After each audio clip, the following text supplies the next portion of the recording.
Disclaimer. इस लेख व वीडियो में निहित किसी भी जानकारी सामग्री गणना की सटीकता या विश्वसनीयता की गारंटी नहीं है।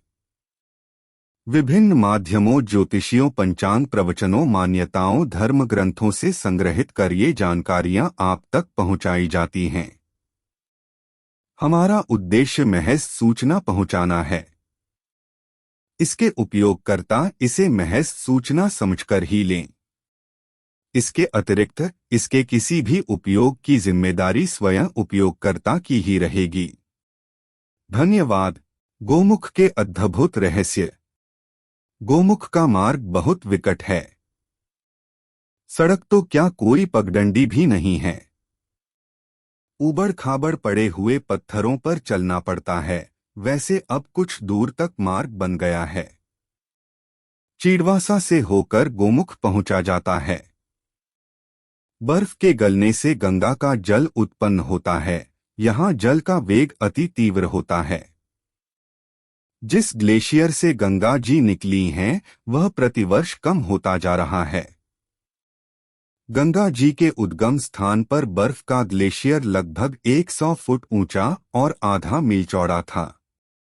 इसकी लंबाई का अनुमान नहीं लगाया जा सकता, क्योंकि यहाँ बड़े बड़े पर्वत खड़े हैं जो एक तरफ से बद्रीनाथ से जुड़े हैं तो एक तरफ से केदारनाथ से।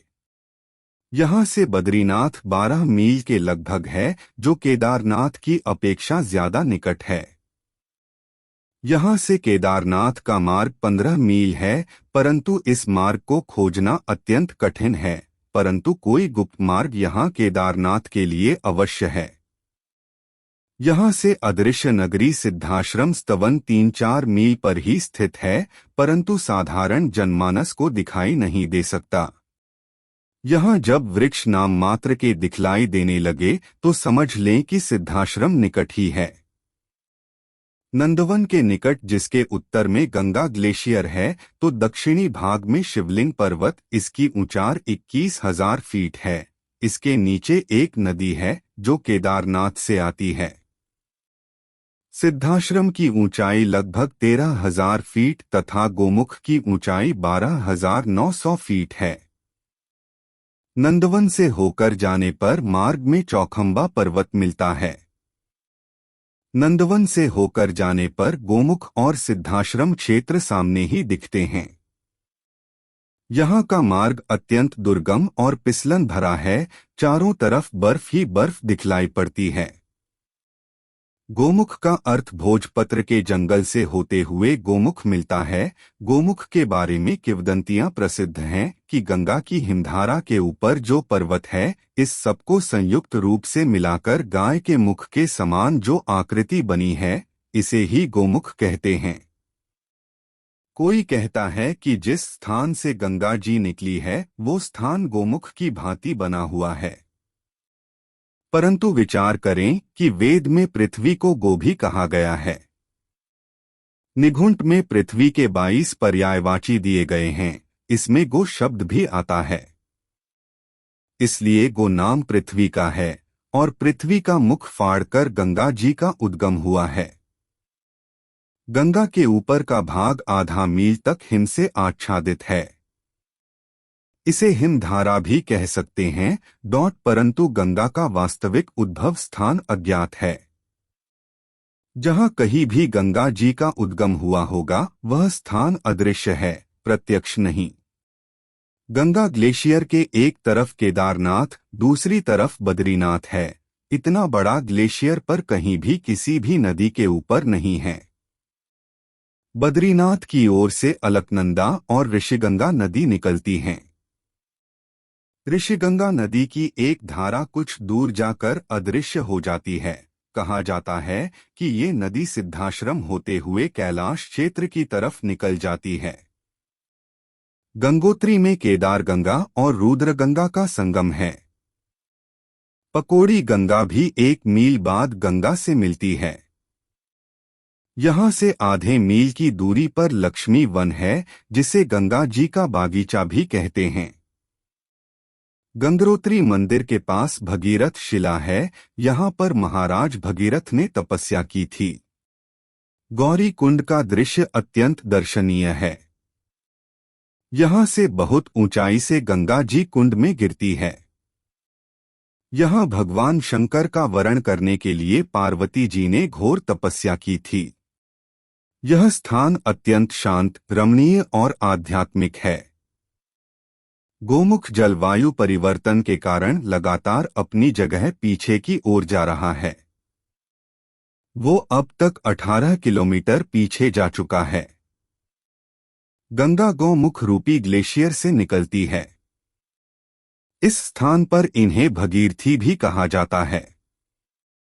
यहाँ से निकलकर गंगा जब अलकनंदा से मिलती हैं, तो वह गंगा कहलाती है। उत्तराखंड के उत्तरकाशी जिले में हिमालय के शिखरों से निकलने वाली गंगा की उद्गम स्थल गोमुख से गंगोत्री की दूरी लगभग 18 किलोमीटर है। गंगोत्री स्थित गौड़ी कुंड को देखने से लगता है कि शिव जी ने निश्चित ही अपनी विशाल जटाओं में गंगा को बांध लिया है। गौड़ी कुंड के इस दिव्य दृश्य को देखकर दर्शक आनंद विभोर हो जाता है। गौमुख को देखने से ऐसा लगता है जैसे देवाधिदेव महादेव ने अपनी स्वर्णिम जटा को गोल में घुमाकर इस गौड़ी कुंड में एक लट से गंगा को इस कुंड में निचोड़ दिया है। यहाँ से पहाड़ों के सीना को चीरती हुई आगे की ओर बढ़ती हैं और यहाँ इसे भागीरथी के नाम से पुकारा जाता है। वैसे देवप्रयाग में 7 नदियों की धारा मिलकर गंगा बनती है।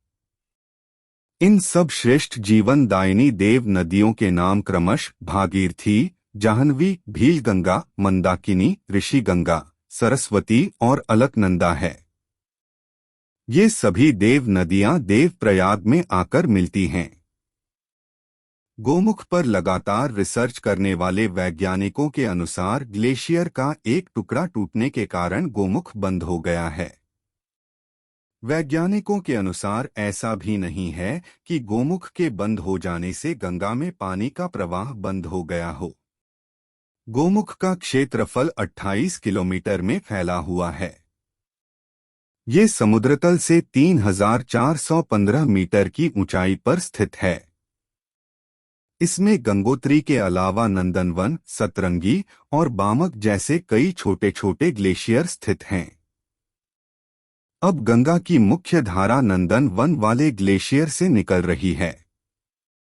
गोमुख का बंद होना सबको चकित कर रहा है और गंगोत्री पर शोध करने वाले वैज्ञानिक इसकी पड़ताल करने में जुटे हैं। वैज्ञानिकों ने पाया है कि गोमुख से निकलने वाली नदी की धारा की दिशा बदल रही है। गोमुख एक ग्लेशियर है और पहले इससे सीधे सीधे भागीरथी निकलती थी, लेकिन अब इसके बाएं तरफ से निकल रही हैं। गोमुख में एक झील बन गई है, जिसके कारण ये परिवर्तन आया है। इस झील के कारण गंगा लगातार बदली हुई दिशा में बह रही है और इसका अंतिम परिणाम गोमुख के नष्ट होने के रूप में हो सकता है।